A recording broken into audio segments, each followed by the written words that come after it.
ruiné nos économies et qui nous a aspiré toutes nos forces vitales alors qu'on n'a pas encore fini de payer. Que faut-il faire devant la violence de la dette? J'entends les latino-américains. Ils nous ont dit, Monsieur le Président, la deuda es impagable. La dette est tout simplement impayable. Oui, Monsieur le Président.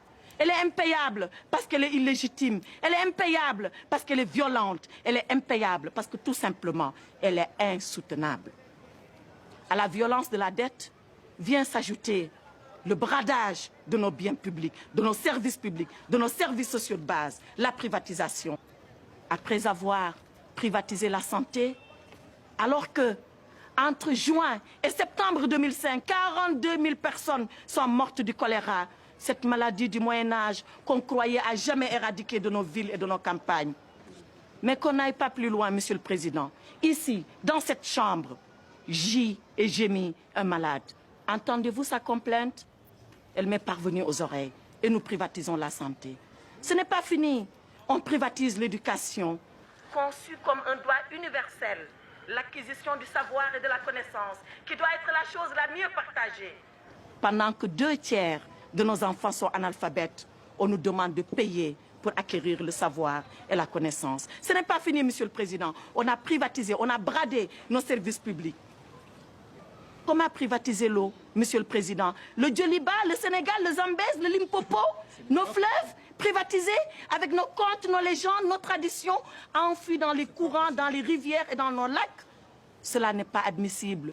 Ce peuple, c'est la veuve qui pleure la mort prématurée de son mari, enfoui sous les décombres de l'ajustement.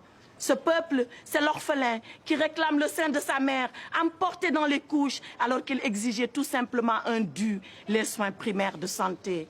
Ce peuple, Monsieur le Président, c'est le père de famille, ce compressé du rail, ces messieurs que vous avez entendus, ces dames qui vous ont supplié à votre barre. Le père de famille qui a vu son autorité, qui a vu son influence, qui a vu sa dignité diluée et emportée par un licenciement injuste. Ce peuple, Monsieur le Président, c'est enfin Zégué Bamba. Avez-vous, Monsieur le Président, entendu la complainte de Zégué Bamba?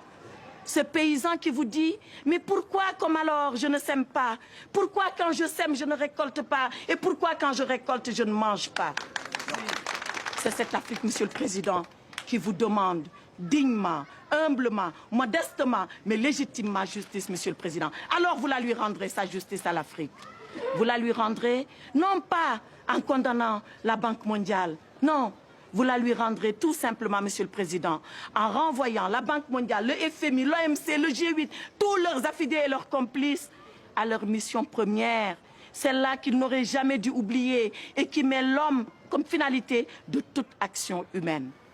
Il vous appartient, Monsieur le Président, vous, par votre plume, qui rendra la décision. Il m'appartient, moi, par la robe que je porte. Il nous appartient à nous tous, parce que c'est notre devoir de génération de provoquer et de précipiter la venue de ce jour. Car il y va de l'équilibre du monde et de l'avenir de l'humanité.